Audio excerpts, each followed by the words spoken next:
Pour nous, ça la musala na ye bien te. Mutu nyonso oyo akofinga mutu atie kombo ya wata. Ngande fu na porter plainte. Na porter plainte. Vincent so moni mutu afingi na kombo ya wata. Na sali makambo na olo bate. Sala analyse na nde mususu ça. En tout cas, il faut akangam.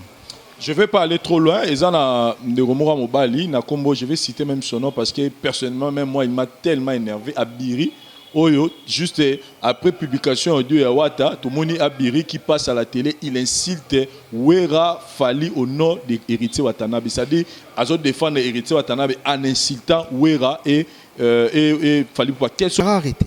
Maintenant, qu'est-ce qui se passe dans Ngamnabino? Parce que moi là, je m'étais na tosuginora wana na satisfait ba te belé ba otalangati dadi mona marambo e bandikala na okese na bino marambo ya rufinga et il y a des émissions, beaucoup des émissions au salama pour nous réclamer que Héritier Watanabe doit agir par rapport à la situation wana. Et il y a même on a bien la marraine il y a maramwana aza awuta aza pe no kebo koloba awuta te ma aya no kese parce que bana maramne kala la marraine Karine ko to bon baratin ça dit ya na mara et puis pas toi na nyoso ba ye na ba yem ta ye libino bango. Maintenant qu'est-ce qui se passe du coup malamoko après si c'est 2 ou 3 ans bozu malamoko décision on va noter mais pourquoi pas depuis tout ce temps o bato banoko lo bato to banoko mona bo baneko bo shisa ki boete ka siko baniko agir donc na lo bango je vous pensez vraiment que c'est une de meilleurs moyens pour arrêter l'hémorragie à ma fin en internet? Première question. Moi je pense que ça l'un des meilleurs moyens témoins et ça lit parmi ba belle procédure. Mais est-ce que vous avez que bino orchestre vous allez parmi ba orchestre aux arrêts ceux qui leader X à Kanisi, to ministère X à Kanisi bino ba au intervention. Mais le mal est quoi? N'a pas na kindena on a côté pays il y a le roi de la forêt. Puis Roger Kawana a suspendu pour Ninga qui a dénigré Papa Chéri. Hier Moutaloba que Marie-Paul Abimana Moanae. Quelle était la réaction à le roi de la forêt? Marie-Paul Abimana Moanae. Na Moanae. Moanae puis Roger. Puis Roger Moutalobango. Et Papi le prince Pé Alobango. Sankaraï et Escofinga le roi de la forêt. Pardon, Escofinga le roi Pelé Marie-Paul. C'était quoi la réaction? Il y a le roi de la forêt. Et on a les cas de la télévision pour défendre le roi Pelé Marie-Paul. Balobate. Parce que comme il y a bango kaka, donc bango nde soki ka balobinde bazana pouvoir ya okangisa bato. Est-ce que toi on peut te dire que tu sors avec ta fille? Au moins on n'a pas su ça là en motem. Donc pour le roi de la forêt, pardon pour le roi Pelé azana poto moyen lobezate. Pour on a qui nous défendre Yazate. Ou encore, Ngapenaya, le roi de la forêt, Azamutu, Net Batunyo surtout. On peut lui critiquer aussi. Mais il y a un niveau, il y a comment il était retouché. Il veut Yozo Sepela, Yozo Sepeli, une grande personnalité comme Marie-Paul Balobakabimana Mwana. Surtout, on a encourageant tes amis. Réaction ni le roi de la forêt à Zoat. Parce que les lopes, question super n'engana tout na yo, les lots tomoni ni amakor, o azaki pe n'angam na bino, les lots tomoni payé pe, amu tenir, amu finga wata. Qu'est-ce que vous dire pour nous? Azasiko pas le roi de la forêt, l'ambassadeur de la paix. Tant oiseau finga. Tolobanin, le roi de la forêt nous t'a tindaé. Mais pour nous amakor, ils ont un problème té, azan niama. Le roi de la forêt a mon konza banyama. Donc azongi naï. N'hésitez pas non plus à liker la vidéo et d'activer la cloche de notification. Voilà, comme ça, c'est parti.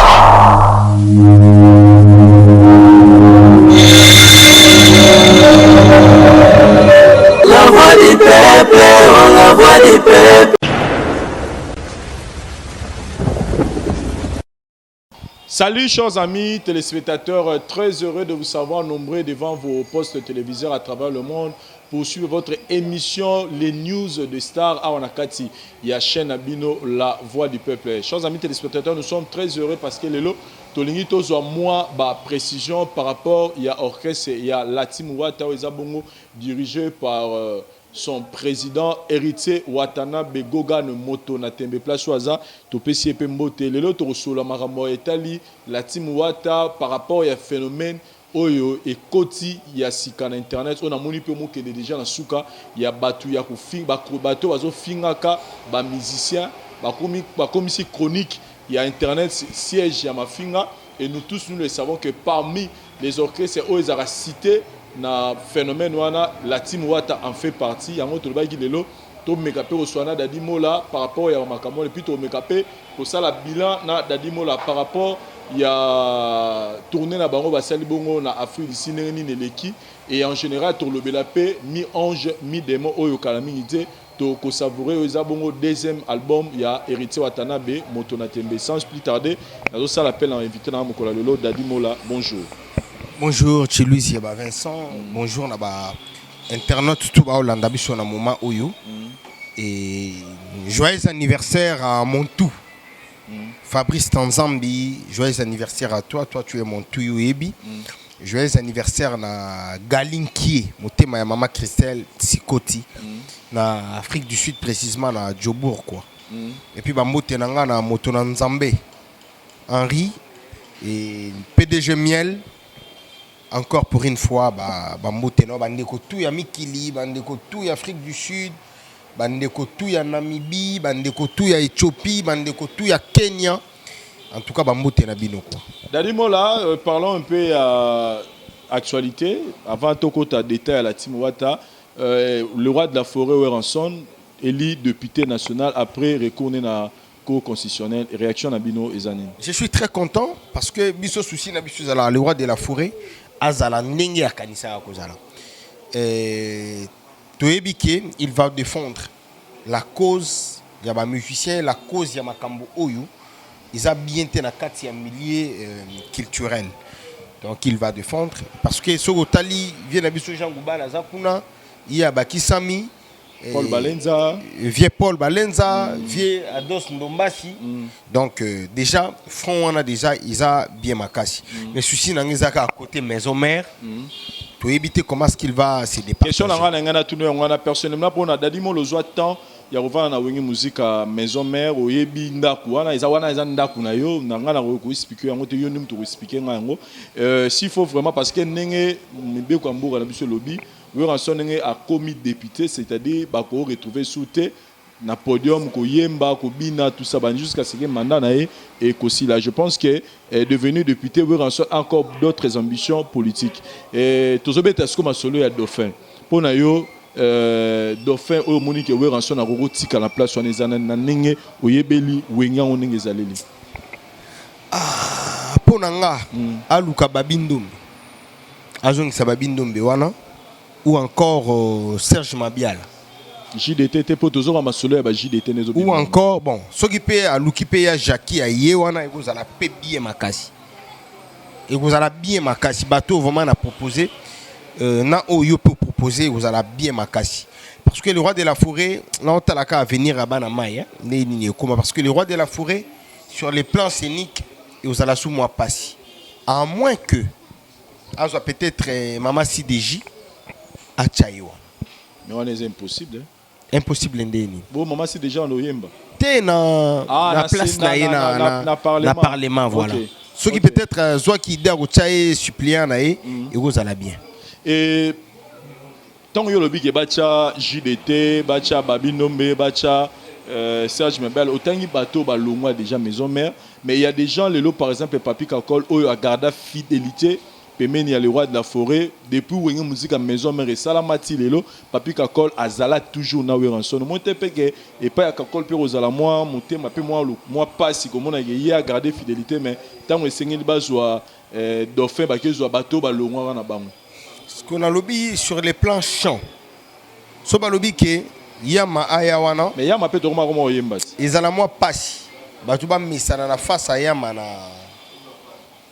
na attaque chant. Ils ala du nouveau. Ils a comme si tu bandelelo au morobu. Mais eloko elongola yama na isika o yaza izate. Yama ozala nega yama ozala nega ye kaka. Ata bazui ya Jackie ba tche wana ata bazui ba binombe do eza pona pinch.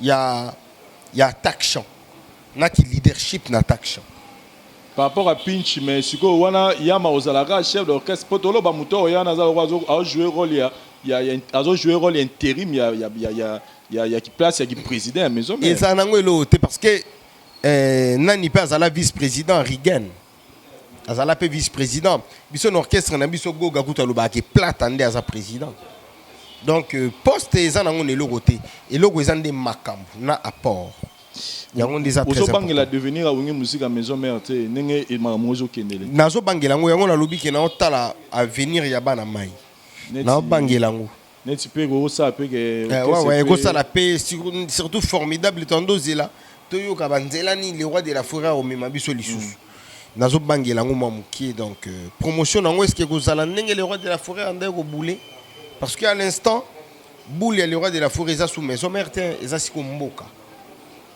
lelo toyamba ministre il faut le roi de la forêt avant dana basage na émotion nga na kozwa peut-être na parlement kozala ndenge nini parce que côté kuna pe nous les osenga moniki le roi de la forêt a privilégié ni a privilégié na mboka. Le roi de la forêt n'a plus rien à prouver. Moi, je pense que Aropé a plus d'importance dans une nouvelle carrière où il a embrassé. Batumsou Balobi, les temps, des fois, et puis Sarabiso, réponse à Mamebele, Balobi, Lelo, héritier Watanabe, Batu Bele, Baleli. Balobi, so héritier Watanabe, Azalaki, na motema ya patience. Mais tourner tout na route robeta son gauche droite c'était to évidemment que place wana héritier Watanabe parce qu'il y a un moment tourner ressentir na maison mais so royer pena répétition sentir pena que il y a des leaders du gola podium on va héritier Watanabe bamsou ba lobi que peut-être vision à wera son héritier comprendre rangote yango to mone salami que place au pena héritier ngara zwa pena isika bieza et place na moment auto comme pour la bateau ba lobi que héritier azala qui pressé rolobani na mokola lelo na bateau ba lobi que héritier azala pressé est-ce que lelo carrière et héritier ça down carrière et héritier ils en a boring ou bien carrière et héritier ils a beau donc parmi bana o ba la fierté à la musique congolaise héritier ça donc to le batek héritier était pressé tant naïe et koka ki na wenge musique à maison mère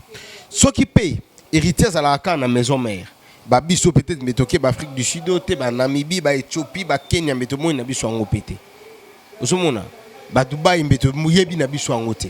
Donc, grâce à Kolungwa héritier, il s'agit que Babiso, tout qui est mboko peut-être tout ce temps awa.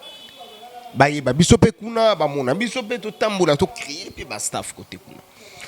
Tu n'as pas DDDT, tu n'as pas tout en noir, tu n'as pas BM. Tout le temps, on a ça album, parce que on a ça bien. Tu n'as pas Mishkate, tu n'as pas Diego T, tu n'as pas découvrir Jack Love, t'es bon. Koye ba te ko découvrir. Tu n'as pas découvrir talent na bangote. Tu n'as pas découvrir talent ba Kimte. Zomona, tu n'as pas découvrir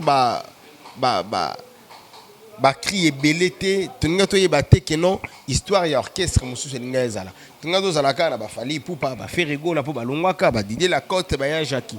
Tu n'as pas zalana mulunge te po goga za mulunge ya tsaka bango mama na mulunge.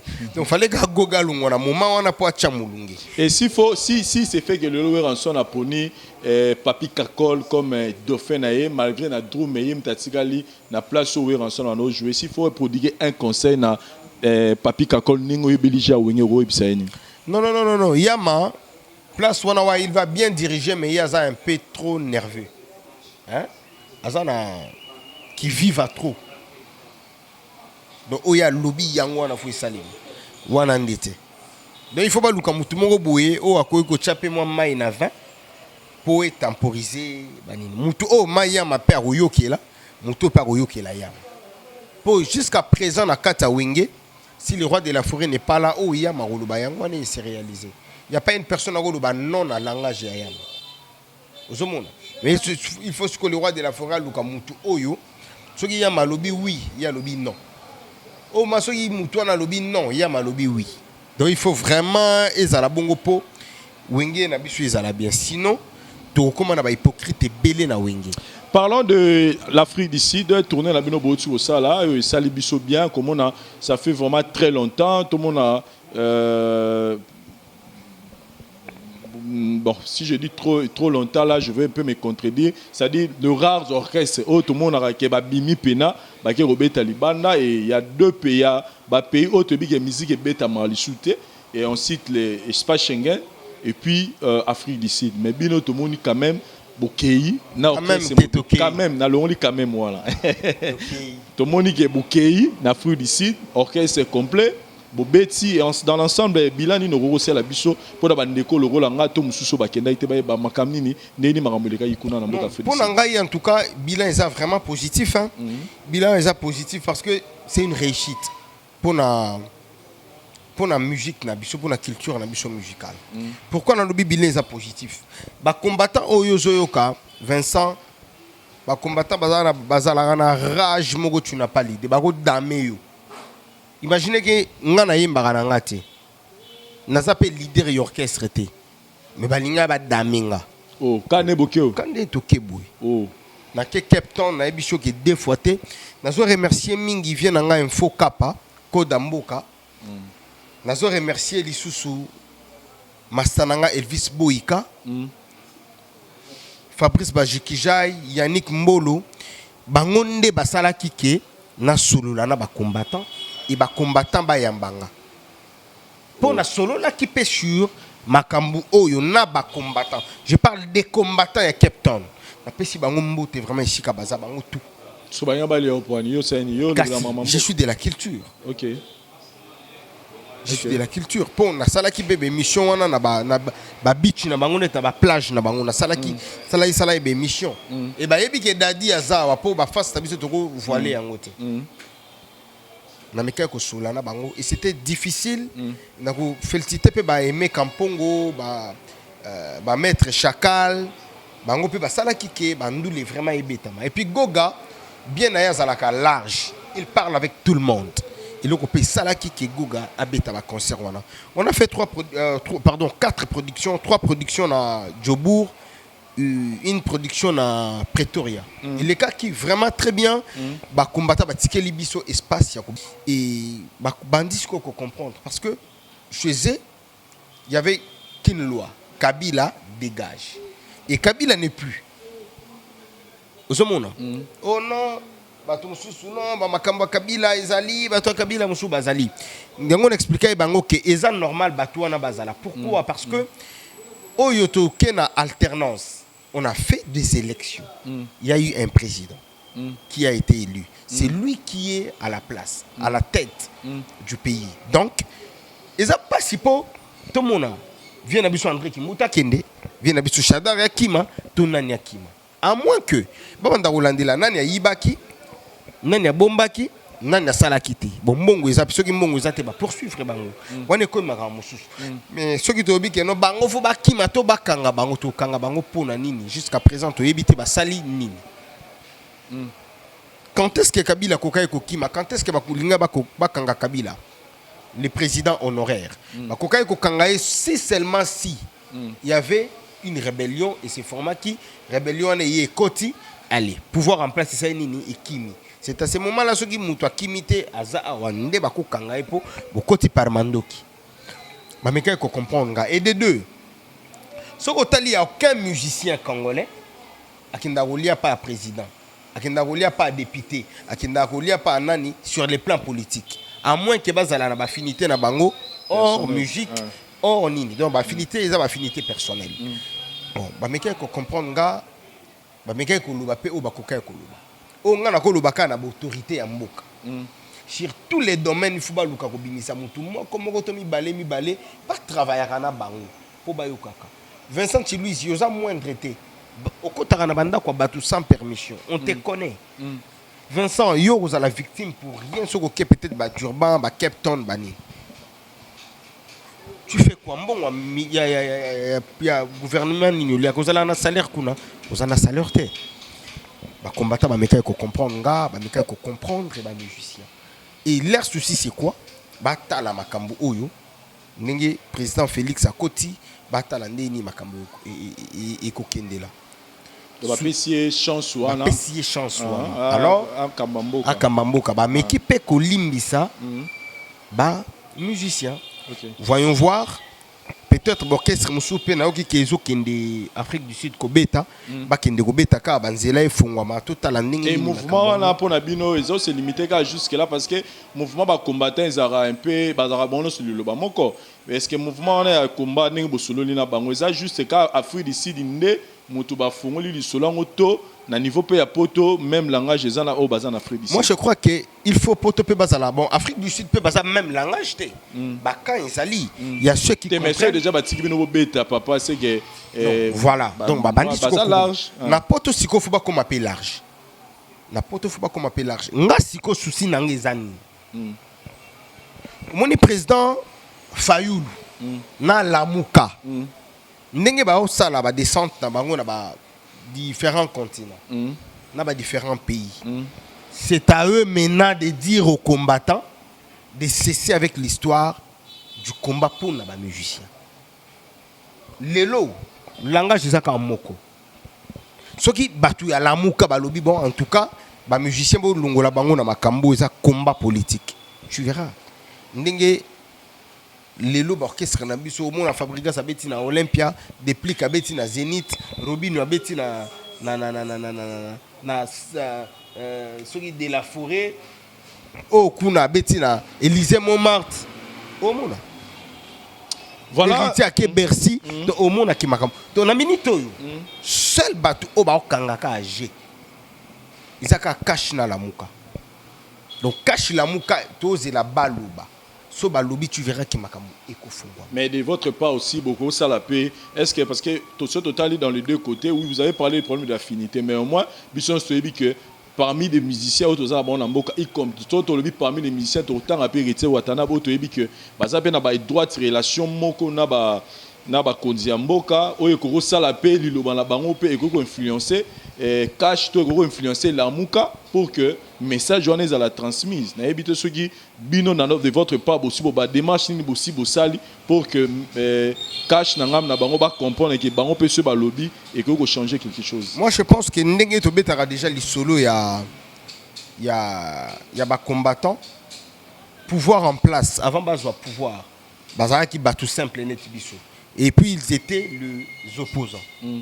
Ils allaient viennent abisso Martin, ils allaient viennent abisso Fachi, ils allaient viennent abisso Vital, ils allaient viennent abisso Matungulu, papa nabisso Muzito, ba yebi que histoire is bongo. C'est quoi maintenant les problèmes? Les problèmes les musiciens à Lobatin, bango moko ba yebi. Et ba yebi o ba ko devoir na ba musicien. Parce que na compte il y a la muka. Bo ketu premier azana, il y a musicien. Aza côté la mouka, à soutenir la mouka, qu'est-ce qu'il peut dire? Donc, bango nde basa binemi ya art na biso. Ce qui bango ba rolobati, c'est que bango moko ba konzi, ba en tête ya cash, ba en tête ya la mouka. Parce que toto kendelelo peut perdre ou encore FCC. Baza vraiment un mot à dire le souté. Biso tout bito dévoiler face que non population et ina nango FCC. Siko FCC na minute ba yebi keza bongo basa ni bakangi nango maboko ba otalat. Siko ba otalela siko bino boyina ki biso. Cash bolobini. Lamuka bolobini bo sauver artistes et musiciens. Voilà, ça c'est vrai. Moi je dirais même dans ngambo ya bakonzi na biso eza na cash na Lamuka. C'est aussi une manière pour vous de faire comprendre bando na biso ba comprendre ba combattre ba comprendre que lit moro politique et non lit musical. Musique ça n'a rien à voir avec les Kambonga, le bara toujours que nga nazara contre nazara pour ba combattre pour Rolande la bien-être peuple congolais nazara contre ne bloquer musique. Donc nous soutenons les retours il y a musique qui sont en la pote mais Dadi Vincent pardon avant anticiper na question na na boucler moi les Kambo moko boya muke. Moi Dadi Moula naza mututé na gouvernement. Naza mututé na parlement, naza mututé na sénat. Et ça l'attend na commune wana na mututé. Mais j'ai eu à plaider pour la cause du gouvernement na biso. Na solo lina bande konanga. Imagine-toi j'étais le seul. Ozo banga pe ba combattant, ozo mona combattant ozo lobaza na kanda ozo lobazo toka. Vous encouragez. Mais qu'est-ce qu'on gagne? Rien du tout. Na vandi na plaider na solo li to yoko zo compromis et le lendemain c'était juste mon invitation ba inviter nga bisika bazalaki na info kapa to vandi to lier to meli to bini to se compatiser et puis voilà mais Dadi Mola tu peux ba msusu ba kena ba lobi tourner ngo bokeno sala ba tourner ba boîte de nuit pourquoi pas pourquoi ça dit biso to bi boîte de nuit ça va showcase ndenge tout le monde a showcase tout ça bani ba néo mususu ba mise ba sala mais bino tourna beaucoup ça na foot ici pour beta na ba boîte et puis ba mususu ba bino ba to ba que bosse pe ba mpiaka fort kuna déjà d'abord un pourquoi ba ça les ala qui étaient au beta fallait que la boîte de nuit un peu pardon pour déjà na mpiaka longola na mpiaka pour mpiaka ezambuka na biso concert mo route ba le kana bobeta na boîte mais ba le kana na bango donc on est au orchestre ya ba makine ba benga na Côte d'Ivoire. Merci beaucoup. Mpiaka na longola mpiaka.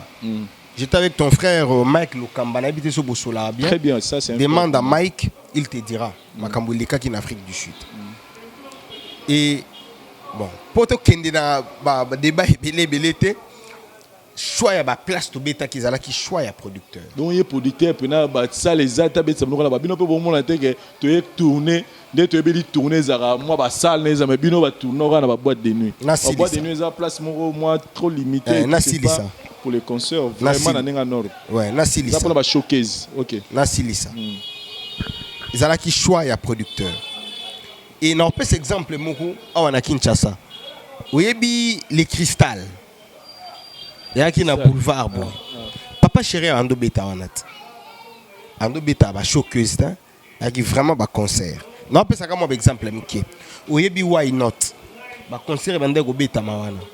Il y a qui ba showcase te. Dernièrement papa chéri a auto beta na les clubs. Au héritier Kindaka. Je ne pense pas que ils allaient qui choqueuse, ils allaient qui vraiment bandolé. Na pesa siko exemple. Orolobelanga nini soki Davido a beta qui place biso to beta qui. Et puis na orchestre tout ça tout voilà. Showcase te ma beti concert. Beti concert na batuna. E ba concert na bango ndenge ba beta. Et boato bino bozo yoka. Batu baza na Afrique du Sud précisément na Djobour. O bakenda Sankai club pa vi na biso nozi mwamba. Tuna bango Sankai izan ndenge nini. Sankai izan net ba club na biso te. Na peso net exemple ya Chetemba na biso. Siko koti Chetemba ba oui à 10 fois. Et aux alandé nini. Eza ba night club ya ba haute dimension. Ba night club international. Ozomona. Sikoyo na moment oyo eza night club eza tango bazo utiliser yango comme une boîte de nuit comme une night club. Mais na moment oyo ba concert elingi ko beta ma y a pas que Team Wata moteso beta. Na ba Magic System ba beta pa vi nozimo. Et ça par exemple pas nozimo amba ça boîte toi les a combien de places? Vraiment, ils a plus de 500 places. OK. Donc ce ba transformer en haut dans la salle à spectacle parce que ils a awa pour au côté ba checker bino au côté couloir tango bini moni vraiment salle mais ce qu'on poussani boé podium kotoyo ils a sous salle vous mona donc ils a tegeno salle kaka batu bavandi te awa ba che batu bavandi kuna batu bavandi donc batu awa ba otala nduli batu baza kuna bazo tala nduli. Ils allaient qui transformer la salle de spectacle. Bon, on est un night club. Oui, tout le monde on a débat, on a oui, tout limite, on est un night club. Et bon, Orange Groove. Ils allaient qui payer night club. Et bon, concert de bêta qui na Pretoria. Apparemment, bah image paye mon ani penzate. À part il y a ba boîte, ba place au bobi, ba boîte c'est tout le monde ba image te. Ba image ça. Ba image comme les alliés net nga. On peut ça on a souka comme ça on a souka. So bon on a changé de ça d'aller puis non on peut ça on habite pas on a vendu que ça là bas vidéo direct. Ouais quand on za la moi là bah direct na lo ba bina chango comme yoza du domaine où yebi ndenge nini ozwango. Donc voilà on peut ça yango Orange Groove c'est bon to beti na Pretoria c'est bon. Et Dadi Mola sur place musique congolaise dans la place ni en Afrique du Sud. Musique congolaise d'Afrique du Sud à part communauté na biso. Oui. So tali ba Zimbabwe, bazala wana, balinga musique na biso. So tali ba Zambien. Déjà Zambie c'est un pays frontalier na Congo, balinga musique na biso. Moi j'étais très content na ibana ba Zimbabwean moko boué. Bando ya otala biso moi trop na place to bande ko vanda. Ache ekotite. Moi je manda na moto. Madena na leli, il y a le roi de la forêt. Na nzembo ya mwana wana ya nini un tous na mandenga ba pikime osomona wana ngona tusana na wingi baso yuka ngona Bobino rien. Sona lobi na biso sona lobi biso Nga siko ya bino na témoigner bino na gina la Cameroun na ba Jean Leroy bakasa bu na ba nzembo héritier retira de beta isalanga suka na bien siko na lobi ke wana na ba Cameroun ba nzembo o mona Fabregas Amadou Amadou ba Zimbabwean ba Zambien bazo yembango ozo mona Fally Ipupa nzembo moko nzembo album ne toko se uta koleka nzembo moko ezala moi bien boy pardon bien boy posa posa j'étais très content na moni que musique na biso déjà Yoville les quartier moko boy ba étranger nde bavandaka wana trop so okena ba différentes boîtes ya Yoville tu vois que banzembo na biso ya Congo ezobeta donc musique na biso na moment oyo yango na yebisa OK bato ya lamuka na bato ya cash bakende ko solola na ba combattant batika pour que musique na biso ezonga bisiko tolingaka ezonga Dadi Mola tolobela pe par rapport ya phénomène oyo ezoleka mikolo na niveau ya presse en ligne tozo retrouver phénomène mafinga. C'est-à-dire il y a des gens oyo ba komi nango ba expert parce que ngana yebi kende na sim micro be musala ngeza car ça musala nga chronique soit na ça chronique musicale soit dans le bela c'est-à-dire par rapport à informer batu mais le lot monde qui na presse en ligne à part pour informer batu il y a des gens qui sont ba yé na internet car rapport ba l'accès biso que moi bena moto azu pene émission 37 bon ben en émission azu pene 30 40 minutes abani na ka ko finga a fingi na suka pas dédicacé batu ba tien internet et phénomène wana lelo tozala sincère na Dadi Mola parmi ba orchestre oyoyo bazara cité na habité l'unique orchestre mais parmi ba orchestre o bazara cité comme bazana ba tout o ba fingela ka batu ba fingaka ba leader na kombo ya orchestre na bango bazala nango la team wata eza cité mais pas plus loin totero yo héritier atana bazana fruit du sud auteur aussi la audio moko tambola qui partout je pense qu'il va te belé ba yo qui ont déjà oyo to moni héritier azo tombokela je ne sais pas si c'était qui mazo tombokela mutu moko o azo finga leader moko na kombo na ye et azo bisa même mutu na ke na pekisio oyo kité mais okeka ro finga lisusu zelanga na tyo na Kinshasa ngai moko sikoyo nazo charge na bino batwana parce que nena ye Afrique du Sud wa bino te batu bosali ke na beta bino te batu bosali ke nazo ba visa maramu tututu donc le message on a compris que héritier ana marre ya komona bato bazana ye mais soit que pour inciter d'autres artistes musiciens leaders ya bakose na bango mais que sera na to na Dadi Mola depuis héritier watana baye nini bosi bosali pour que makambo non ça dit message héritier pesa na suka ba ki bozilanga na oya na kin ce qu'on est boye na kin Dadi Mola qu'est-ce qui a été déjà fait pour que hémorragie wana ekatana na ngambo na bino question na ngali boso ouais donc moi je pense que ngana yaki kolanda après natikala ki nasinga ki permission pa ya Goga natikala ata 10 à 12 jours na mwana a permettre kinga et tangu na Kinshasa déjà Goga mikendela ki poto et puis soko tali Goga ya kikin aye le lobi nangu aleki na bosse place ya azwa ki invitation ya ambassadeur de la paix et après 2 jours à voyager à Kepoto il était concentré pour la conférence taillée. Il revient bientôt au Yeba. Et puis, moi, je en tant que directeur en marketing, voilà, quelles sont les mesures que vous avez prises déjà pour battre nous lobby Keba et que vous en aurez 12 pour ça les gars bon pour battre mon ayone et what place et dans la marama alors que tant aussi longtemps qu'à Roger était et hop il m'a 12 ou pas. Nazoloba, je pense que la seule personne où il a habilité, il y a finga batu na kombo wa te goza la Dadi Mola. Parce que na voyageur na team wata na lia kambongo team wata naza travailleur ya team wata donc na vivara po na mbongo ya team wata ngai bana na nga mwasi na nga makambuto. Maintenant c'est quoi le problème est que il y a d'autres personnes à la muki nanda kunae azui caméra abengi caméraman to azui ka téléphone abandi ko sala makambu wata yebite Dadi Mola pe ayebite bazo bomela ngande musala parce que na moment oyo na ye moko wata mukolo orchestre azo mona ke naza incompétent azo yi mona ke nazo lande la bato oyo baza tout autour na ngate.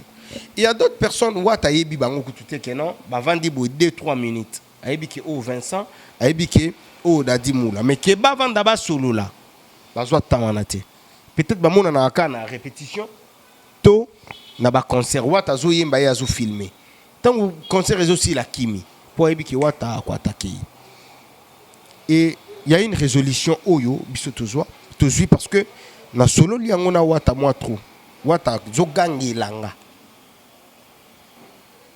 pour na osala musala na ye bien te mutu nyonso oyo akofinga mutu atie kombo ya wata ngande fu na porter plainte Vincent so moni mutu afingi na kombo ya wata na sali makambo na oloba te sala analyse na nde mususu osala. Donc moi je pense que méthode wana éduquer bateau parce que moi jusqu'à preuve du contraire bateau na ebike ngana o travailler na bango ezali petit na biso bris ezali sap eza petit mongoto travailler na yesusu ça arrive ba on ngana ebi mais on nyoso a ko travailler peut-être a ko loba peut-être na kombo héritier on ngana ebité en tout cas il faut akangam. Je ne vais pas aller trop loin. Et ça, de Romora Mobali, na Combo, je vais citer même son nom parce que personnellement, même moi, il m'a tellement énervé. Abiri, Oyo, juste après publication audio à Wata, tout le monde Abiri qui passe à la télé, il insulte Wera Fali au nom de héritier Watanabe. C'est-à-dire, à autres défendre héritier Watanabe en insultant Wera et Fali Poupa. Quelles sont les mesures que vous avez prises jusque-là pour Nakana? Il insulte Fali Poupa, il insulte le roi de la forêt au nom d'héritier. Même connard. Voilà. Parce qu'il est qui au sein de la team Wata? Parce qu'il fait quoi? Yango na lobi ke jusqu'à présent moi nango. Depuis naïe na moni était. Mais est-ce que porter déjà plainte pour boloba qui m'a après? Tinengo moni nga awa. Déjà na kendai pa colonel Carl Lewis. Na kendai déjà kotika plainte. Faut pas porter na parquet na pas colonel. Na kendai kuna na nini? Po wana ezali commune nga na Vandaka et puis eza district. Bakozwa dossier na district nde bakotinda ngo na parquet. Pour nas habilité ta okende directement na parquet. La personne de akozwa dossier mais mango na parquet c'est l'avocat. Donc nga déjà na kendai kotika plainte kuna mutu nyonso o akofinga la kombo ya Wata, il sera arrêté. Maintenant, qu'est-ce qui se passe dans Ngamnabino? Parce que moi là, si je mettais à Natosugino Gawana na satisfait ba te belé ba otalangati, dadi mo na marambo e bandikala na okese na bino. Marambo ya kofinga et il y a des émissions, beaucoup des émissions au Salama pour nous réclamer que héritier Watanabe doit agir par rapport à la situation là. Et il y a même on a bien la marraine. Il y a Maramwana Aza, Aza pe nokebo, pour le Aouta te Maya, nokese no parce que bana Maramne kala. La marraine. La marraine Karine ko, to bon baratin. Ça dit il y a na mara. Et puis patouana nyos ba yé, na ba yé mta yé libino bango. Maintenant, qu'est-ce qui se passe du coup malamoko après si c'est 2 ou 3 ans pour une malamoko décision on va noter mais pourquoi pas depuis tout ce temps o ba to banoko lo to banoko mona bo banek bo chisa ki boité. Ka siko baniko agir. Donc na lobango je pense cette émission là on a lobango pe moi trop. Sogotali, tu verras que il y a de ces gens-là. Azawana peut-être a provoqué Karine. Depuis Makamwane Banda. Pourquoi Kassikone Bomoni faut agir? Alors que les gens se plaignent depuis Kala. Tout le monde ici qui est commis des trous. Parce que Kala Sogotali. Non. Moi je pense que tant que Komaki na likambo moi Siawera, j'étais le premier. Dans ça l'émission Nayo je pense. Mais après il y a orchestre na biso ba télémela kinga. Et c'était quoi la réalité et la fin de la chose? C'était quoi? C'est même retiré. Si qu'on a ça nini, est-ce qu'on a retiré? Tout on a retiré. C'était quoi la réaction de Gouga? A Lungolanga, a Sispandanga, to a Felicitanga. Voilà, jusqu'à présent, nazo gardé kaka poste nanga, nazo gardé kaka valeur nanga, nazo gardé kaka kinga na katia team Wata. Wata à l'époque, il croyait que bon, ils ba jeu entre ba oyo entre ba oyo. Et puis il comprenait que bon, bazo latisa na bango ba kombo na biso ka pona ba buzz na bango. Parce que so tali lelo, Mike Lokambaleki peut-être azo soutenir Fabregas. Vincent Chiluizi yo kutundengo za wana tala Vincent oyo yo na batu bazo kotela yo tout.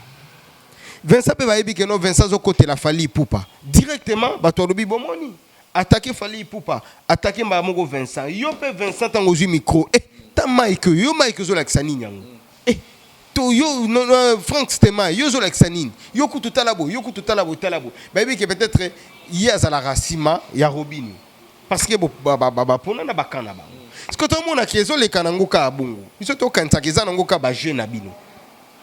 Mike abundi na Karine. Karine abundi na Mike. Karine aswani na oyo. Oyo aswani na oyo. Tout le monde a keza nango ba jeune na bino. Mais tout le monde siko keza sous bongote.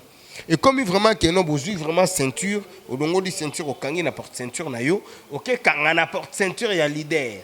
Allez, comme ko benda leader pas comme benda yo. Or ba leader baba masta na bisote. On peut avoir le même âge, on peut avoir l'écart d'âge, on peut avoir des affinités, mais baza ba net ba papa na biso. Zomona, toko sakana na bangote. C'est maintenant le moment goga kutu lobaki. Na zomona bango kutu bazo sala bino lokote. Siko ngamoko na banda ko édiquer bino. Bato belé ba mona comme si eza 12, est-ce que goga vraiment go komati na point wana ya ko tomboka bongo. Goga yebi kaza innocent. Et comme il matin na ba mère, et comme il matin na ba femme légitime, et comme il matin na ba mari, ils ont bongoté. Tu peux passer à la télé dire le roi de la forêt, oyembi ma bé, le roi de la forêt ndengozana, est-ce que nzembo mo, est-ce que ba yemba ngoboy. Oyozo mo na te peut-être faire rigoler ndenga yembaka. Yo pe mananu, le roi de la forêt yo kalbo. C'est une critique musicale. Les gens peuvent comprendre. Ils ont critiqué le roi de la forêt à Mastanite. Mais le roi de la forêt au Vanda, il parle de la musique. Mais tant qu'on continue la famille à le roi de la forêt, au Take Bananae, au continue la famille à la famille. Aujourd'hui, on retrouve quelqu'un qui est reconnu de la team Watt en train d'insulter encore la femme de Wiranson. Atazana Kini, Atazana Poto. Quelle sera votre réaction? Non, la réaction serait. Moutouana azo luba makamuna azo wana ya ba compte à rendre naï qui n'a rien à voir. Donc ça dit pour la bino so muta finga na mais soka kotika komba wata là maintenant ça devient voilà. Même si ba baby déjà gaza soka kotika komba wata tata baby gazana wata wana ya problème na bino wana ya biso kutute wana za makambuna ye les kana yo na télévision yo Vincent Chiluizi faux journaliste o laksani nyango na alliance à Gaillard wana ocho laksa biso ke yo bala vantara nini Vincent yo d'autant ba journaliste d'autant peyo kutu wata lobaki kutu te wana ndete banda ko démarrer Chiluizi ti au silis. Moi il y a de ces gens qui me disent pourquoi au salaire émission na Chiluizi ça la contre biso talabo. Tu sais ce que Goga dit? Mais non, o dadi au salaire émission na Chiluizi te poani. Soka finga biso tali mais yo salaire no émission na ye. Faut lo ba pe na finga te. Ainsi tu pas la ngala soki. Et na membre éducation. Soki si. Je comprends. Voilà. Nga ken pe na go ya lelo a interviewer nga na oloba. Gloire Olangi go ya interviewer nga na koloba na sa na émission. Parce que mutu oyo azana binoté. Ce qui yo pour le bibo comme azana bisoté na kozala pe na été. Ozo approfondir benga onu kibinemi ba conflit. Mais so lobi aya fingi ne biso na Olanda na ngote. Mais funa yeba ça ni pour ça pas important. Parce que ces gens là quand tu les insultes et wata album nini yozo betela ba concert album moyo eza nango kitoko te mutu zo loba na yo kana album ngo wata suiza kitoko te. Peut-être à travers ma finga na yo toi à travers ma critique na yo mutu découvrir que Watt avait fait un très bel album. Voilà. Donc au bolobi bozu no be bozu décision que mutu to au finga musicien mo wache komba Watt ba okangisa. Parlons un peu de cette histoire. D'ailleurs, expliquer pena. Naza un peu moi sincère. Na bato ba kanisa onege biso de linga Watt te ba limbisa biso. Mais c'est pas ce qu'ils pensent. Vous pensez vraiment que c'est une de meilleurs moyens pour arrêter l'hémorragie à ma finga en internet? Première question. Moi je pense que ça l'un des meilleurs moyens témoins et ça lit parmi ba belle procédure. Mais est-ce que vous avez que bino orchestre vous allez parmi orchestre aux arrêts ceux qui leader X à Kanisi to musicien X à Kanisi bino ba au sein intervention ba bimisa moto a finga ki. Siko place wana siko non lingana éclaircir nan ba. Voilà. Ça dit ça déjà bino boyebi que ça meilleur moyen ba kanyi mutu pour ba rééduquer. Mais bino boyebi c'est l'intervention pour mutu na bima. Il y a même quelqu'un to yora même du solo qui a déjà na porte à makala mais Watt a l'air à kotara makala ba comprendre ta bima. Siko tant que bosala rango boye ba raté que bozo sang déjà bozo pesa be ba musu courage ba continuer au finga ba bi que bon wata obimisa biso so to fingi na ninga na silisa bino pe bozo reconnaître que bino pe boza parmi bateau bozo pesa ba chroniqueur wana ki tetia ko continuer au finga po bi ka tana fingi wata obimisa ne batu wata abimisa batu te c'est l'intervention pour muta wata ça la intervention pe pour muta bimati c'est quoi maintenant les problèmes Vincent azana ba problème o wata ebité mais maman ba Vincent et pas wata bandi ko lela papa ta mona nanga bazombe maye na prison peut-être po alobela ki yo vous comprenez maman peut s'explication mususu go garolanda o mama lobiti mama ba lobini ne ba sengi boye po asa nini abima wata traité na maman mais nzoka histoire o mama yaki nango ezala ki bongo te metango mama zumbongo akepesa ba avocat ba sambi makambo muta sa nini abimi metango wata roya yoka version na sima déjà sali nini asalaki pourquoi to le baraka mambo peut-être il y a prison il y a je dis pas seulement wata comme un phénomène voilà. Il y a orchestre nyonso leader X sera quand ici leader Y abimisi leader Y soit quand ici leader Z abimisi donc phénomène wana so bino mo ba musicien bodo mona que biso le ba chroniqueur tozo salir image na bino pourquoi les leader Y quand mona X ayo bimisa to on a tangi wata pona bi ke wata pe aza cité parmi ba leader ba sumba za ra so ki mutu ba kangi a osluka asungaye d'une année ou d'une autre pour qu'il y ait ma place et puis ce qui peut peut-être ko bimisa et ça la rappelle na ndenge moko parce que Vincent ndenge frère na biso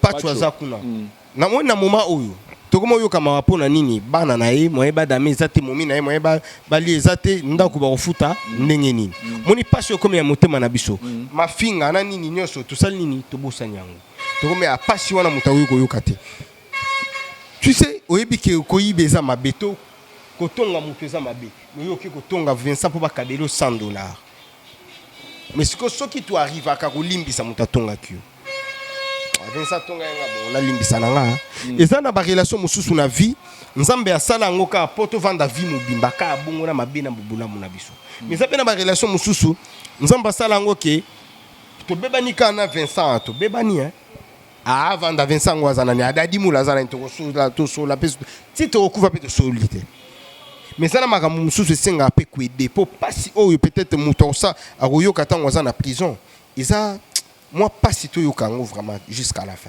mais naza ne sengote ndenge frère nanga Pacho RFI aza na prison parce que place à passe muto olingango azate mais vous ne pensez pas que eloko oyo salami ezape déjà une façon quoi annoncer nouvelle ère na internet ce qui va makambo ici là que muto na muto sko bongisa lole mona c'est ce que question nanga siko il y a quelqu'un dans autour de sur internet oyo aza na poto azo traité JB que JB beti faux parce que asunduli Pacho RFI pour il fallait JB Karine mutuna bino Karine azo traité bi que non JB en tout cas JB pena beti faux il fallait pena na niveau yo fallait bimsara Pacho parce que ezo sopa et ça aurait sopier par rapport à milora que no ba che bipo soki pena na nenga système akoya ko bimisa après au gagner les to bengane mais fallait kaka bimali ba la ko tike na prison te par rapport à Nesco tant au monique que elo mo basali tant le lo Karine traite JB que non abeti faux réaction no yozani ko yongo na loba pona nini yozo loba nanu Karine mutuna bino donc kasi mutuna bino nana ebite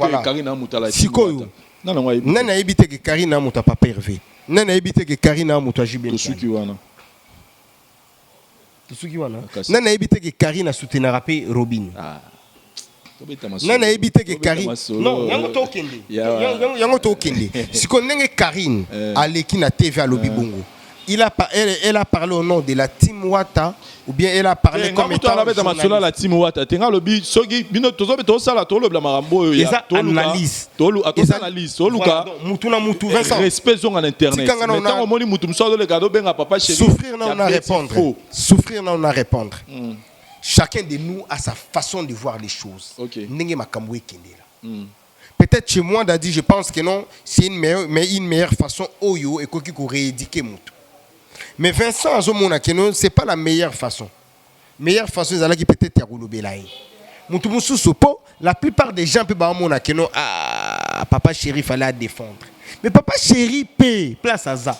Aza na façon na ya azomona nini makambo to matato kita.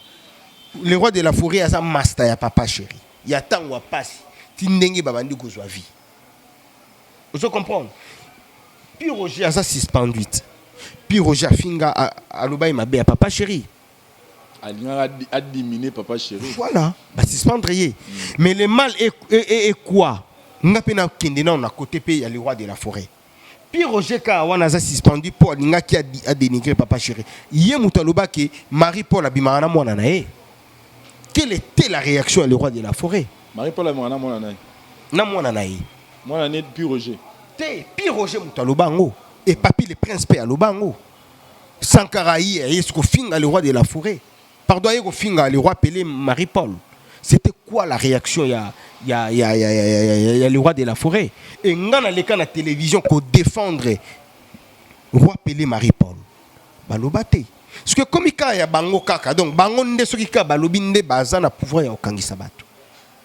Est-ce que toi on peut te dire que tu sors avec ta fille? Au moins on n'a pas su ça là dans mon thème. Donc pour le roi de la forêt, pardon, pour le roi Pelazana, pour tout moyen l'obésité, pour avoir un kim qu'on défendre Yazate. Ou encore, Ngapenaya, le roi de la forêt Azamutu, net batunyo surtout. On peut lui critiquer aussi. Mais il y a niveau, il y a comment il était retouché si bon, il veut comment retoucher madame. Yo sepeli une grande personnalité comme Marie-Paul Baloba Kabimana Mwana. Il y a surtout on encourageant on tes amabé. Réaction ni le roi de la forêt à Zoaki. Parce que le lopé question super ngana tuna yo le loto moni ni amakor o azaki pe ngam na bino le loto moni payé amu tenir amu finga wata. Qu'est-ce que vous dire pour nous? Azasiko pas le roi de la forêt, l'ambassadeur de la paix. Tant oiseau finga. Le roi de la forêt nous tindae. Mais pour Nyamakor ils ont un problème te aza Nyama. Le roi de la forêt aza mokonzi ya Banyama. Donc azongi naï. Panabango ils sont normal. Le lobo recruteur a chez nous va nous reconnaître en côté. Mon ninga ke ma musu to bango so mutu ake mo ah comment on est nani? Nyamakor. Le roi de la forêt aza nani? Le roi de la forêt mokonzi ya Banyama.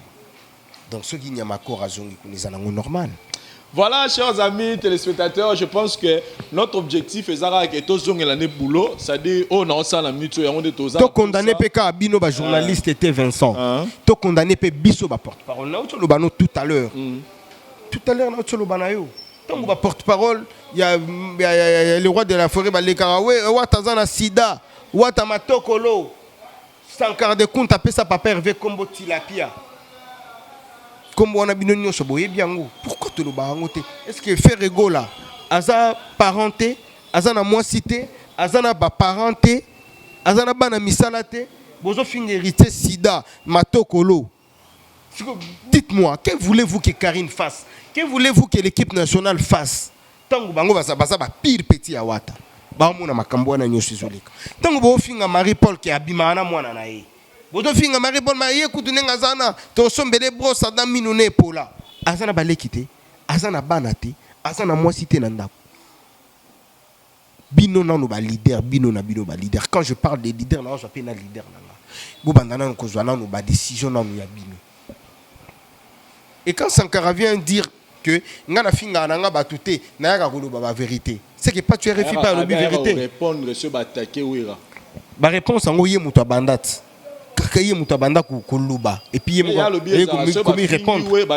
Ba fingi ouira ne ya ya ce que ça doit. Afinga papa chéri droit de réponse à ça la nanya finga ouira pour afinga papa chéri.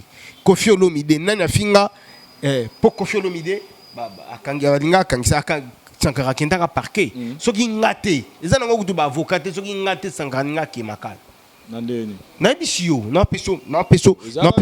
Asamba bien yango batika ka yo. Siko ko samba bien on a samba ka ngamu tuna lubaka na samba boyi. Tuna on se comprend. Afinga ba tout. Ya nini. Donc ils ont le droit de réponse. Mais kasi Karine Payara peut-être que ça la droit de réponse. Karine Payara kasi ko provoquer battu. Tant Karine Atara mais la souci de Jima pas tes droit de réponse pour merci déjà à finira une émission moko la. Yango siko na lobby, yango siko na bishi. Oui, bien droit de réponse. Là ça que émission merci déjà à attaquer Karine pour Karine répondre. Yango na lobby. Na lobby yo lobby droit de réponse c'est ça il y a 140. Voilà, Karine il a poussé à Luba, o ya Lubaki. Et ça o ya monaki o ya visa qui keza bongo. yango moni ki ezalaki bien te yango na yaki kosenga pardon na kotikala ape ko encourager yango te. Karine c'est ma petite sœur. Vous comprenez? C'est ma petite sœur. Na kolinga te bato ba taxa ka Karine, ba taxa ka Karine. Na kolinga pe jour muso bato vandi à Karine a raison hein. Na makambo pe asali. C'est ça mon souhait, c'est ça mon souci. Mais tant qu'on en a capé kakati. Ce qui peut moni Karine leki à lobby to vandi pe pour Karine pa na ba fan na yi. Et ça pe na bato mona ke o Karine sala ki zala rapé bien. Non, Kolobe, ça a un problème de finga né. Tant que finga, même dans l'état, ceux qui montent à finga, yo pour finga pour refuser la justice pour s'en battre. C'est-à-dire, au réclamer bah droit non mais qu'on a obligé. Yango pe na on loba. Tango déjà, bato azo mona ngana Vincent Chiluizi. Ba mona ngana yo. Parce que ba Monica ngawana na kesi ko finga Marchevêque. Qu'est-ce que les gens vont dire? Peut-être na fingi Marchevêque likamomoko boye o ka yo na eboye baki. Marché avec un droit peut-être d'ailleurs au loba attaquer P Vincent pour peut-être les Cambouana basola qui ont encore Vincent et ça n'a pas loi et nature n'ingito kinde mais la bonne solution est ça que makambu ya ko finga na internet et si là toyande na makambu ya critique c'est bien voilà si peut-être vous n'êtes au loba on est bato loba toké Afrique du Sud to beti na ba boîte et ça critique na bino et ça analyse na bino et ça m'a bêté prochainement na ebisa goga ndenge chali a signer contrat mon boss tobeta lisusu na baboîte te toluka basal tout ça nini tobeta soki réellement tobeta ina baboîte mais soki comme ma wata kutu ninga zawana faux musicien azelo côté goga ta ninga konda wana siko comme au-delà yango. Voilà, chers amis téléspectateurs, c'était ça votre émission Les News Stars avec Daddy Mola. Qui solo la l'analyse autour de notre musique et puis tu vas rejoindre l'actualité. Mais Daddy Mola, toi aussi, ça n'a pas été ceux qui t'ont bêti du solo. Il y a mi-ange, mi-démonté. Où en sommes-nous? Mi-ange, mi-démo, Kalamingi te disque Zobima. Yango na luba na bateau bayara na ba dernière minute ko tinda bambongo na bango. Ceux qui peut-être comme peut bimiter pour espace ici là qui va comme luba dadi kuta mela ngambongo. Charline pa kamela ngambongo, Charlie Rubenga mela ngambongo. C'est le moment. Si tu as besoin de dédicaces, c'est le moment d'appeler. Mi-ange, mi-démo, toujours travailler déjà. Et tikalika quelques solos vocaux ya ba musiciens. Quelques dios, naba musiciens à Awa et puis Goga, tout ça la générique et puis Makambo ici là. Vous pensez koyoka camp? Et à l'instant, je ne sais pas vous dire la période en question. Mais tout c'est la Goga Aya. Comme ça, tu vois la période ni mi-ange, mi-démon et coquille. Sinon, je félicite une fois de plus Héritier Watanabe pour na deuxième album là. Moi j'ai toujours dit et je l'affirme que pour notre premier album Héritier Watanabe et Simba à 85% n'enga na lubaka. Merci beaucoup. Et là ils peut comme 100% zara pour poto bakanga ba porte pour Olympiana et Wata soge zala pena maramute ko ba combattre mais Wata ngara konnie ba salwana nyoso et je parie kanga ça ba plein. Donc 15% zanga pour ba salana bete pour ba tout o ya génération na yo ba bimisa ba album. Et ils ont toujours accompagné succès dans la grande salle au roi Olympia et là ils ont watara ya ngwana donc ceux qui va tirer très belle analyse Olympia na azanega nemo na bango naïbi réflexion donc voilà sinon moi je crois que deuxième album au chance wana européen ça m'aider pour cogner basal wana nyoso po na kimoto na temene na bikata berxia obetamu voilà tokomi na suka émission na biso dadimola opportunité za na yo pour na ba dédicace. Non, en tout cas, on a CPLI à Trop Vincent. On a fait une très belle émission. Et les analyses faites, ils ont Kitoko Makasi, mon frère. Ils ont Makambo, peut-être Bisso, na Kinshasa, tout Lingaka, plus que. Lobela vraiment, tu condamnes.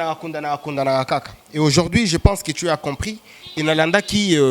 Analyse nayo osala kiango na killer voilà c'était très bien au mona ba mayele mi balé kutani bozo kende vraiment bien donc on senga kaka na ba leader ndenge makambo ezo kende la yo leader so moni ke groupe ba journaliste moko ba lobela ka yo benda bango matoyi loba na bango batanga kombo ya batu te pona yo so ba osala ba guerre na bango sans kutanga. Je pense que pas parce qu'au côté la leader. Voilà. Pour comme appeler que non, leader wana kende ko bimisae, leader wana kende ko bimisae. Tout ça la musala na biso bien. Bino peut pas porter parole, biso peut pas porter parole, biso peut qui ba directeur de marketing. To kumisa ba leader na biso to kumisa musala o ba leader na biso ba salaka. To bima na ba futilité. Parce que ngana solara bien na ba leader tout ya Congo. Bango tout soto kutanaka to sololaka o pe soki aza na l'art a libérer nga pe na kenanga sans que na senga donc to tika ke no boye parce que lobi na biso to yebité bino ba leader bo bota bana basi yango pe bazo kola tango bo sala ba journaliste mabe tango bo finga ba leader mususu tango bo finga ba porte-parole mususu ba ko multiplier pe mayele moko bo peut-être ya ko sala pe bana na bino mabe bozo bota pe bana mibali na bino pe bazo kola et comme pe na temps moko boye vraiment na luki mwana Vincent ya otikanga tina la kisi ndenge ba mila adiamba parce que tata na ya salanga mabe moko boye tikala gravé na motema donc to bongisa progéniture na biso lelo eza nango eloko te lelo Vincent olati boye kitoko 2 ans après olata subi lambo te peut-être au kabango olukaso olata lamba mosusu ya bien donc to bongisa kaka mentalité na biso to bongisa o nzambe atie na opportunité na biso pour to bongisa kolimbisa na pe ezalaka nango bien donc to limbisana to demereka na mabete to demereka kaka na masumote émission to sali c'était juste une analyse, c'était juste une information. Mais nabi ke bato finga, ba finga na bango kaka. Donc voilà. Donc voilà, au moins avant de nous parler. Est-ce que comment ça l'a bien poigné d'adi. Au moins peut to sala émission, au moins to sali so inzamba suki to sali peut-être sous moi 50 000 vies. Au moins on aura 400 commentaires. Donc pour dire que sur les 50 000 personnes, 400, donc ils ne représentent même pas 10%. Il y a un bateau et un bataillon. Il y en a qui passent sous Bablo Rouananti. Donc voilà, merci Nayo Vincent. Et félicitations les sous pour na boulot Nayo en tout cas Libanda. Pourtant on a outaki Afrique du Sud na ki Kenya. Na pema ki mo na pesi leader Eva la Mbuta. Mbote ya trop monde na vie na biso Radjakula. Na pesi mbote les sous na Washington. Washington ou animateur à Adolphe. Na Kenya bango bayamba kinga tuzwa ki mwata ko pe mapena bango na staff mobimba ba vie na biso ba genre Negolo mon général des forces azala na miti sur la Côte d'Ivoire terre. Na ka ebo ki sous Côte d'Ivoire. Te to kende na biso ba voyage za ebele to beta na biso to zela gogaya. Na ka ba zola Namibie eza donc to kende Namibie donc et puis Porto Pesa sous na août. Olympia de Paris na août. Il y a bien notre tembe à la raté. Donc États-Unis pesant en tout cas, makambo za bien goga, azaneka profil bas, nous on travaille quoi. OK. Donc bambote na nga na pesi mbote na 320. Mètre 320 Teddy Moniano. États-Unis 54 états. Motema ya mère na biso Arida Tabu. Mètre 320 Teddy Moniano. Na pesi bambote ya trop 54 états. Motema maman Arida Tabu Moniano donc bambote ya trop na Afrique du Sud wana na pesi mbote pa ya casque serré ka poison le poison de Djobour bambote na yo li passa bambongo na Djobour donc ba na kutu deux fois te na ebisio jour comme mboka wana to solola ka o mona bango basola kitoko Papson Zemanga Mobutu famille royale depuis les États-Unis Papson Zemanga Mobutu famille royale na pesi mbote Elvis Boyka, le gouverneur de la team Watanakata Cape Town, vient dans un faux capa, Kodamboka, la Cape Town, on a vu Okutu Pemanayo, Fabrice Bajikijai, Yannick Mbolo-Mbolosion, donc on a mis une équipe Oyo, ce que Kitty, au sentir que bateau, en tout cas deux fois. Na Pessimbote na Garin Kie, joyeux anniversaire, na yo, mon frère, mon thème à mère Nabiso Christelle Sikoti, Mbunza. Bambote ya trop ici kozali BBC de Djobour na pesio mbote Fabrice Tanzambi joyeux anniversaire na yo bro yo yebi grand terre nanga tete kipela depuis l'Autriche na zomo na grand frère nangai Jorgi Samba depuis Autriche na pesio mbote mon papa Christian Mvemba moté ma maman Chantal Mvemba bango bazala na Suisse bambote ya trop na kobosa na te kopesa mbote na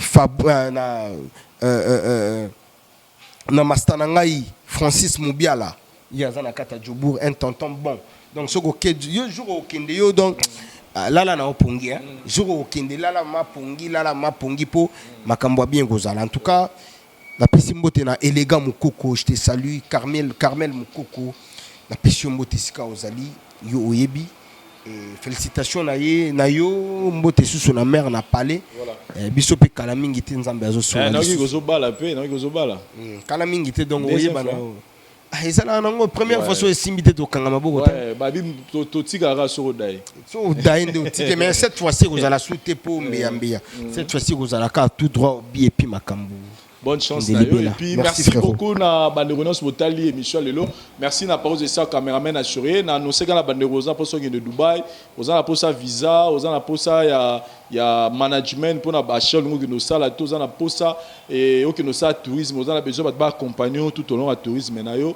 Contactez Bisso na numéro to tchena C, to travailler na mais c'est cas du Mamou Kendi na Winner Star Cargo donc tozana pour na Maramoto Italie Dubaï. Je vois là je salue directement mon ami de Dubaï, bon anniversaire à Gigal, mon ami de Dubaï, place aux Ambo Tebele, pourquoi pas Herman Ngomba, le jeune millionnaire, Babi Oasis, et puis Staff Ngomba, il y a Dubaï, tout ça, qu'on a Bambote, et Belén Abino, et puis le très spécial du sénateur Echeverry Mouzang, on appelle ce moment un sénateur, Nabiso, Balobi, il n'est plus président, mais il devient le sénateur Adonis Ngambani Mbami. Félicitations à Félicitations à Vienanga Adonis. Voilà. Et en tout cas, Mbuta, félicitations à Nge, qui salue Yambote na Sénat quoi donc ngeki sambu na boala ngeki sambu na betu nyonso en tout cas Vienanga Echeverry bambote na ye donc voilà Julie Kitima la grande dame à partir des États-Unis na PCP mbote Julia depuis États-Unis bambote à trop. Voilà en tout cas merci na pause de ça au caméraman assuré pour la prise de vie et puis pour na banderonos botali biso tout le monde l'année prochainement. Okoki ko permettre nga oui vas-y okoki ko permettre nga ina senga ba remerciement na ngai na la grande agence immobilière, l'agence immobilière Miel. Donc c'est parmi des agences internationales. Et nous avons Denzu formé, nous avons ingénieur Guy, nous avons directeur Nabiso Papi Lumumba, nous avons pays mon PDG Miel. En tout cas, nous avons battu la bango na motema malamu. Ba on yo so ba na besoin kusumba ba palais, côté ka ba palais, ba ki na bango musika teka en agence Miel awa. Donc voilà. Pour plus de contacts, appelez Dadimo, là, vous pouvez aussi m'appeler parce que Place Toza, des places bureaux Zali. Merci, par vous et ça au caméraman assuré. Bye.